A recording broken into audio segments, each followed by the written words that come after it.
अस्सलाम वालेकुम listeners, star struck की एक और एपिसोड के साथ मैं आपके साथ मौजूद हूँ और मेरे साथ मौजूद हैं आज बहुत ही हमारे जो हम कहते हैं ना कि बिल्कुल नए ताज़ा एक्टर हमारे साथ हैं जिनका काम अभी हम देख रहे हैं। बैक द स्क्रीन क्या हो रहा है, बिहाइंड द स्क्रीन क्या हो रहा है, वो सब कुछ हमें देखने को मिल रहा है, लेकिन अभी तक हमने ऑन स्क्रीन नहीं देखा और इसका बड़ी शिद्दत से इंतज़ार है कि कब इनका ड्रामा, इनकी टेलीफिल्म लॉन्च होती है और हम इनका काम देख सकेंगे। तो मेरे साथ मौजूद हैं इस वक्त सजावल खान। अस्सलाम वालेकुम सजावल, क्या हाल चाल है? मैं ठीक ठाक, आप सुनाएं? अल्हम्दुलिल्लाह बिल्कुल ठीक ठाक। कैसा लग रहा है कतर? मेरा ख्याल है आपका पहला ट्रिप है ये। मेरा पहला ट्रिप है। इससे पहले मैं एक दफ़ा आया था, कनेक्टिंग फ़्लाइट थी, सिर्फ रिपोर्ट ही देखा था। अच्छा। ये पहला टाइम है कतर में। अच्छा। तो मुझे तो काफ़ी अच्छा लगा। मैं तो दुबई का आदी हूँ, काफ़ी फास्ट सिटी है वो, बहुत ज़्यादा फास्ट सिटी है। तो ये कतर बहुत खामोश सा और बहुत सुकून वाली जगह। अच्छा, मुझे बहुत अच्छा लगा। ऐसा लग रहा था कि शायद इस्लामाबाद की कोई अच्छे वर्जन में मैं आ गया। एक वो जो होता है ना कि एक तो ये कि इमारतें बहुत खूबसूरत हैं, सब कुछ है, सब कुछ मॉडर्न है, जो एक मॉडर्न सिटी में होना चाहिए, लेकिन उसके साथ ही वो वाला जो एक सुकून होता है ना, जो आपकी ज़िंदगी में भाग दौड़ जब आप इतना करते हैं उसके बाद एक ज़रूरी भी चीज़ होती है, जो वो यहाँ पे वाकई एलिमेंट मौजूद है। बड़ा सुकून है, बड़ा तहफ़्फ़ुज़ का एहसास है। तो सजावल, मैं ये जानना चाहूँगी आपसे कि अभी थोड़ी देर पहले थोड़ी सी बात हुई कि एक्टिंग का ये जो सफ़र है ये कैसे शुरू हुआ। तो बचपन से बताएं आप, आपने अपनी वालिदा को देखा, अपने वालिद को देखा कि वो दोनों बहुत बड़े स्टार थे हमारे मुल्क के, लेकिन वालिदा काम बिल्कुल छोड़ चुकी थी। वालिद को मेरे ख्याल से आप देखते होंगे उस वक्त में भी। तो क्या पहला ख्याल किस उम्र में आया था आपको कि बस मुझे भी यही शोबा जो है चुनना है, मैंने भी यही काम करना है, और घर वालों ने आराम से इजाज़त दे दी थी? बगैर डरे बताइएगा ये। अच्छा, सबसे पहले तो ये कि अब एज मुझे याद नहीं, पर इतना मुझे पता है कि मैं बहुत छोटा था। तो शाहरुख खान मेरा बचपन से फेवरेट एक्टर है। उसको देखता रहता था, तो उसकी मैं जो भी फिल्म देखता था ना, तो फिल्म ख़त्म होने के बाद वो चीज़ें मैं अपने ऊपर भी अप्लाई कर रहा होता था। अच्छा। अगर वो कहीं दर्द में या कुछ कर रहा है तो वो एक्टिंग में या बाथरूम में खड़े होकर कर रहा होता था या फिर शीशे के सामने कुछ ना कुछ कर ही रहा होता था। पर ये पता नहीं था कि इसको एज अ प्रोफेशन भी बनाऊंगा मैं कभी। अच्छा। तो अच्छा, बाबा से तो मैं डरता था, अभी भी बड़ा डरता हूँ। उनको मैंने नहीं बताया आज तक। अच्छा। उनको मैं ये नहीं बताता था कि यार मैंने एक्टर बनना है। मेरा जब काम हो रहा हो तो मैं बताता था कि मैं ये कर रहा हूँ, मैं वो कर रहा हूँ। उनसे इतना डर लगता था। तो अम्मी को मैंने बता दिया था। अच्छा। और ये आई गेस कोई 3-4 साल पुरानी बात है। अम्मी को मैंने बताया कि यार मैं करना चाह रहा हूँ। बचपन में अम्मी ने भी अंदाजा नहीं लगाया? नहीं, असल में मैं ग्रेड 7 तक तो मैं बोर्डिंग में था। नर्सरी से ग्रेड 7 तक आई वाज इन बोर्डिंग। अच्छा। उसके बाद फिर मैंने दुबई चला गया, वहाँ पे मैंने अपनी स्कूलिंग की। फिर यूनिवर्सिटी मेरी लंदन में हुई थी। अच्छा। तो इतना टाइम मेरा इस तरह गुजरा ही नहीं कि मैं इनको बताऊँ। सही। जब लंदन से वापस आया पढ़ के, तो उसके बाद फिर आहिस्ता आहिस्ता ना इनको मैंने बताना शुरू किया। अच्छा। आहिस्ता आहिस्ता मैंने कहा एकदम से शौक नहीं देता इनको, आहिस्ता आहिस्ता बताऊँगा। तो अच्छा रिस्पॉन्स था। बाबा तो अभी भी जब मैंने बताया ना कि मैं करना चाह रहा हूँ, तो मुझे एक उन्होंने लुक दी कि तुम वाकई में। अच्छा। मैंने कहा यार क्यों मैं नहीं कर सकता। हाँ। पर ये है कि अम्मी ने तो मेरी हर चीज़ को बड़ा सपोर्ट किया। अच्छा। शुरू से लेकर अभी तक कोई भी बात करूँ तो वो सपोर्ट ज़रूर करती हैं। तो इसमें भी उन्होंने किया। ज़बरदस्त, ग्रेट। अच्छा, अभी अपने तालीम की बात की तो क्या आपने पढ़ा लंदन से? I have done LLB from London. Great जी, ज़बरदस्त। फिर उसके बाद ये मुझे एक्टर इन लॉ याद आ गई इससे। तो हाँ, बस शौक था ना आपको। हाँ। अच्छा, हर एक बंदे का ना शौक होता है एक्टर बनने का या कुछ इस तरह करने का।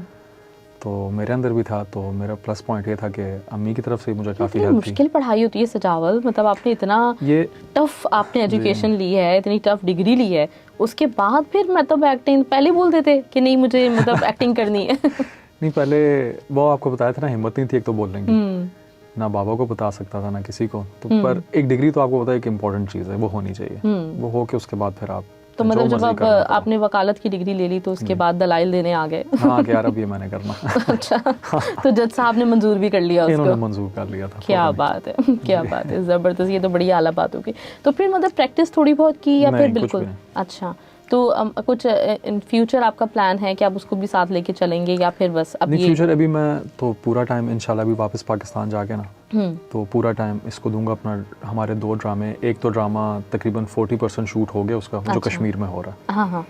तो उसके बाद एक और शुरू हो रहा है। इनको ज़रा टाइम दे के फिर आगे देखें फ्यूचर में, शायद कुछ नहीं कह सकते क्या हो कर लूँ। क्योंकि बड़ा एक मुश्किल आपने शोबा चुना तो डेफिनेटली। तो कैसे स्टूडेंट थे बचपन में? बचपन में तो अम्मी से पूछें, बड़ी इनको तारीफें मिलती थी मेरी स्कूल से। मेरे हर रिजल्ट कार्ड पे वेरी गुड, वो तो अंदाजा हो रहा है मुझे। ज़बरदस्त। बीच में थोड़ा आके बिगड़ गया था मैं। अच्छा। थोड़ा नहीं, बहुत ज़्यादा। पर ये है कि फिर वापस थोड़ा ट्रैक पकड़ लिया था मैंने। सही। बचपन में काफ़ी सही था मैं। अच्छा, तो ये मतलब आपने जो LLB किया तो इसमें किसी की ख्वाहिश थी? क्योंकि एक हमारे यहाँ जो एक कॉन्सेप्ट बन गया ना, लोगों के जहन में 2 ही प्रोफेशंस आते हैं, डॉक्टर बन जाओ, इंजीनियर बन जाओ, तो इस तरफ दूसरी तरफ कोई नहीं जाता। और आपका अपना शौक था, आप किसी से इंस्पायर थे जो आपने ये शोबा चुना? मैं इंस्पायर अपनी बड़ी बहन से था। अच्छा। सुंबल उनका नाम है, तो अच्छा। उन्होंने भी LLB किया हुआ था। अच्छा। और बेसिकली LLB डिग्री का फ़ायदा ये होता है कि it's the most powerful degree I guess बाहर पाकिस्तान को। अगर आप छोड़ दें, आपको हर चीज़ के लिए लॉयर चाहिए। मैं तो इंग्लैंड में रहा भी हूँ, इवन कि आपको कुछ भी करना है ना, आपको लॉयर चाहिए ही चाहिए। तो ये भी एक रीज़न था कि मैंने कहा कर लेते हैं कि एक पावरफुल डिग्री रहे अपने पास, उसके बाद आप जो मर्जी करते हो, एक बैक एंड पे एक स्ट्रॉन्ग चीज़ रहेगी आपके पास। हाँ, ये तो बिल्कुल आपने एग्जैक्टली बात सही की। और वाकई मतलब ऐसा है कि हर जगह की अपनी एक डिमांड होती है, और सही बात है, बिल्कुल सही। चलिए डी ग्रेट। तो ये फिर सिलसिला, फिर उसके बाद माशाल्लाह से आपने जो है वो फाइनली डिसाइड किया, अपनी वालदा को बताया। फिर उसके बाद का जो मरहला है, अभी थोड़ा सा तो जिक्र किया, नबीला ने बताया कि आपके लिए उन्होंने बात की थी और ख़ुद भी उन्होंने वो ड्रामा किया। तो आपको कोई मतलब दुश्वारी का सामना करना पड़ा उसके बाद, कुछ इंतज़ार करना पड़ा? क्योंकि वो जो ड्रामा जो जिनका जिक्र नबीला ने किया था, उसमें तो उन्हीं को कास्ट कर लिया था। असल में यहाँ पे ऐसा होता है ना पाकिस्तान में, मतलब हर जगह पे भी आपको पहले टेस्ट करने के लिए ना आपको कोई भी रोल दे देते हैं वो, कि आप पहले हम देख लें आपको कैसा है कैसा नहीं।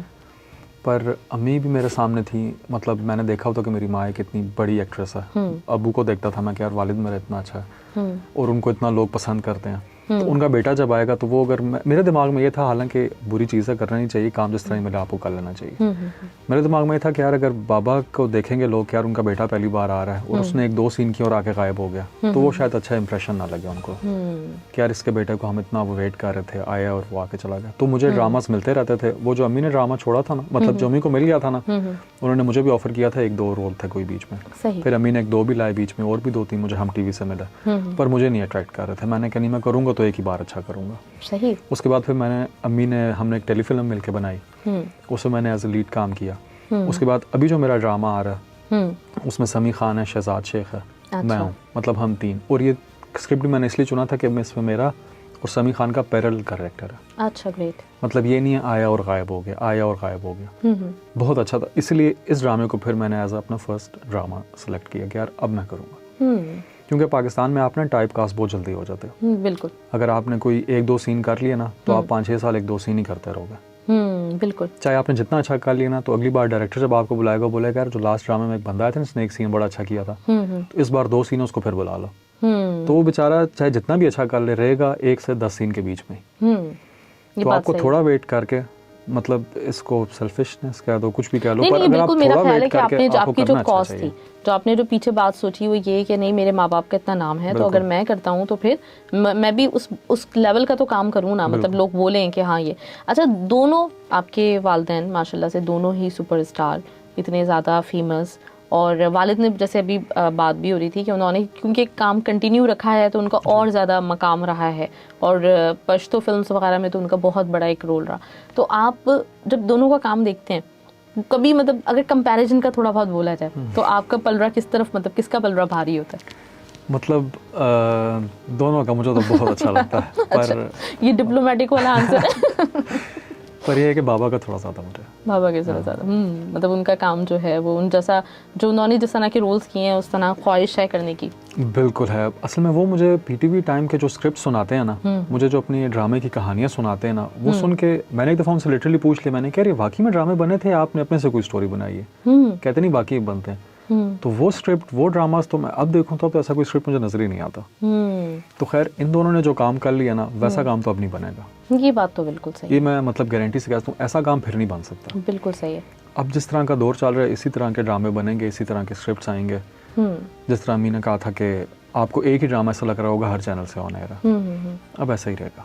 हाँ, ये बात बिल्कुल सही है। अच्छा, मुझे जहाँ तक लगता है जहांगीर खान साहब की अगर बात की जाए तो उनका, मैंने ये बात सुनी है, मैं बिल्कुल कंफर्म नहीं हूँ कि शायद मेरा ख्याल है इतनी मूवीज़ पश्तो जो हैं वो किसी और अदाकार ने नहीं की हैं जितनी उनके उसमें, ये भी एक रिकॉर्ड है। बिल्कुल ऐसे ही है, उनका ये भी है। और मैं आपको जेन्युइन एक बात बताऊँ, आपको शायद झूठ लगे पर पेशावर में अभी भी सनमा वाले फिल्म तब तक नहीं लेते जब तक वो बीच में ना हो। सनमा वाले पहले कास्ट पूछते हैं कि आपकी फिल्म के कास्ट कौन कौन है। हाँ। उनका नाम आता तो वो कहते हैं चलो ठीक है ले लेते हैं हम लोग, उनके अलावा नहीं लेते। एक दो प्रोड्यूसर्स आए भी थे पश्तो फिल्म के ऐसे कि जिन्होंने फिल्म बनाई, उनमें वो नहीं थे, बाकी भी एक दो जो हीरोज हैं वो भी नहीं थे, वो फिल्म नहीं चली। हालांकि उस फिल्म का बाकी पश्तो फिल्म से बजट भी ज़्यादा था, उसकी क्वालिटी वगैरह उन्होंने काफ़ी अच्छी बनाई थी, पर नहीं चल सकी। सही। तो ये उनका है एक नाम चलता है। सही। अच्छा, अभी आप कर रहे हैं ड्रामा, जो कि हमारे यहाँ मोस्टली जो है वो उर्दू ही होते हैं। अगर ज़्यादा से ज़्यादा कुछ दिखाया तो वो ट्राइबल एक सिस्टम दिखा दिया, उसमें थोड़ा बहुत एक्सेंट का ही होता है, पश्तो इतनी ज़्यादा नहीं बोली जाती। जो पश्तो फिल्में हैं, जैसे वो जो एक हुआ करता था, उसकी जितना ज़्यादा पॉपुलर थी, अब वो वाला मयार उसका नहीं रहा है, लोग इतना ज़्यादा नहीं देखते। लेकिन अभी रिसेंटली जब the legend of Maula Jatt आई है, पंजाबी फिल्म ने दोबारा एक तरह से रिवाइवल हुआ है उस सिनेमा का, तो पश्तो फिल्म का क्या लगता है आपको कि वहाँ पे भी चांसेस हैं पश्तो फिल्म्स के दोबारा एक तो उरूज के, और अगर ऐसा हुआ तो आपका इरादा है पश्तो फिल्म में काम करने का?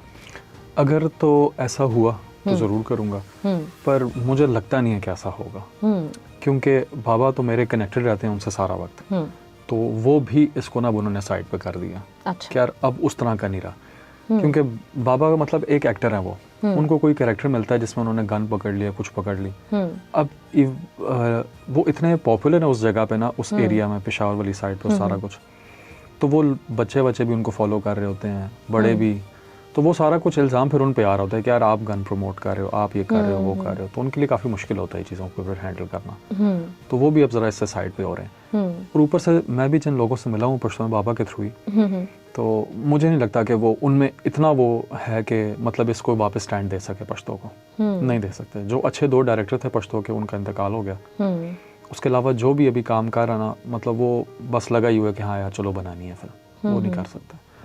अगर हुआ तो मैं तो दुआ करूंगा हो, अगर हो तो मैं ज़रूर करूंगा, पर चांसेस कम लग रहे हैं मुझे। तो क्या ऐसा, आपने तो खैर बड़ा कम टाइम गुजारा होगा मतलब यहाँ ना इन जगहों पे, लेकिन फिर भी जिन लोगों से आप मिले होंगे, क्या आपको ऐसा लगता है कि वहाँ के लोगों का मिजाज ऐसा है कि वो गन कल्चर के अलावा कुछ और एक्सेप्ट नहीं करेंगे? क्या कोई और टॉपिक नहीं बन सकता? असल में पश्तो ज़्यादा था, जिस तरह अभी आप बता रही है ना, जिस तरह उर्दू ड्रामे में अगर आप पश्तो कैरेक्टर दिखाते हो ना, अब आप कोई भी ऐसा कराची कभी का ड्रामा उठा लें, संगे मरमर हो गया, संगे माँ हो गया, और अभी भी एक आया था जियो पे, जिसमें पठान बैकग्राउंड पे जो बनेगा ना, वो सुपर हिट ड्रामा होता है, लोग बहुत पसंद करते हैं उसको। इनमें से कोई भी ऐसा ड्रामा नहीं होगा जिसकी रेटिंग कम आई हो, फ्लॉप हो जाए। लोग ड्रामा ज़्यादा पसंद करते हैं, फिल्म इतनी कंपैरेटिवली नहीं कर रहे वो। सिनेमा वाले जाने वाली ऑडियंस ही वहाँ पे पठानों की कोई और है। अच्छा। उनको सिर्फ ये गन वन चाहिए, उनको डांस वांस चाहिए, बस देख के वापस आ जाना। वो जो फैमिली वाला टाइम था ना, जो पश्तो फैमिलीज जाती थी फिल्म देखने, वो टाइम खत्म हो गया। सही। इसलिए बाबा भी अब साल में 1 कर लेते हैं, 2 कर लेते हैं, इससे ज़्यादा वो नहीं करता, क्योंकि उनको पता है क्या, मतलब वही जो पिछले साल किया था वही साल हो जाएगा। सही। तो ड्रामा की तरफ ज़्यादा वो है, ड्रामास फैमिलीज देखती हैं, और अच्छी मतलब डिसेंट पढ़े लिखे। अब जो एक जियो पर चला था, उस पर काफ़ी तनकीद भी हुई थी कि यार ऐसा भी कल्चर नहीं है हमारा जिस तरह आप दिखा रहे हो, पेंडू जाहिल सा, बहुत पढ़े लिखे पठान। हाँ नहीं बिल्कुल, पठानों में बहुत पढ़ी लिखी और बहुत मतलब जो है हाईली एजुकेटेड फैमिली ऐसा ही है। ऊपर से वो पठानों में अब ये लोग, एक कोई वर्ड होता है खोचे, वो बोल देते हैं। मैंने तो आज तक अपनी लाइफ में किसी पठान को बोलते हुए नहीं देखा, पता नहीं। जैसे हम बॉलीवुड में की हम हमेशा बात करते हैं कि अगर बॉलीवुड की कोई भी फिल्म देखें जिसमें मुसलमानों को दिखाया जाए, पाकिस्तानियों को दिखाया जाए, तो वो लाजमी जनाब जनाब करके बात कर रहे होते हैं, जबकि हम नहीं करते कभी। यूं भी कर रहे होते हैं, मैंने तो कभी आदाब कर रहे होते हैं, हम नहीं कर रहे होते। बिल्कुल सही बात है। तो ऐसे ही चलिए, ये तो पश्तो फिल्म हो गई ना, तो पश्तो फिल्म से हटकर अभी तो ये ड्रामा टेलीफिल्म आ रही है, तो फिल्मों का, क्योंकि भाई अगर वालिद को देखा हो बड़ी स्क्रीन पे काम करते हैं, तो डेफिनेटली मतलब बच्चे का वो तो हो गया, टारगेट तो होगा, तो मूवी का है प्लान? मूवी का अब देखें, जो भी बंदा एक्टर बनता है उसका मेन तो गोल यही होता है ना कि वो अपने आप को बड़ी स्क्रीन पर देखे। बिल्कुल। तो मेरा भी वही है।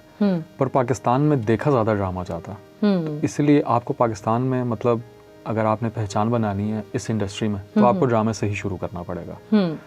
तो अभी हमने टेलीफिल्म बनाई, अब हम लोगों ने अपनी टेलीफिल्म इस तरह बनाई थी, उसको कैमरा जो शूट किया था हमने, जो कैमरा यूज़ किया था वो फिल्म वाला था। अच्छा। एलेक्सा मिनी, आपको पता होगा, और उसकी लाइट्स वगैरह सब कुछ हमने फिल्म वाला यूज़ किया। तो मैं जिसको भी अपना टीजर ट्रेलर दिखा था, वो सारे कहते हैं यार ये कब रिलीज़ कर रहे हो सिनेमा में? मैं कहता नहीं, सिनेमा की नहीं, टीवी की है। अच्छा, मैं भी यही समझी थी वैसे। हाँ, आपस की बात है। तो अभी इंशाल्लाह हम लोगों ने जो कमिंग बड़ी ईद होएगी ना, उसके लिए हम लोगों ने प्लान किया हुआ फिल्म का। अच्छा।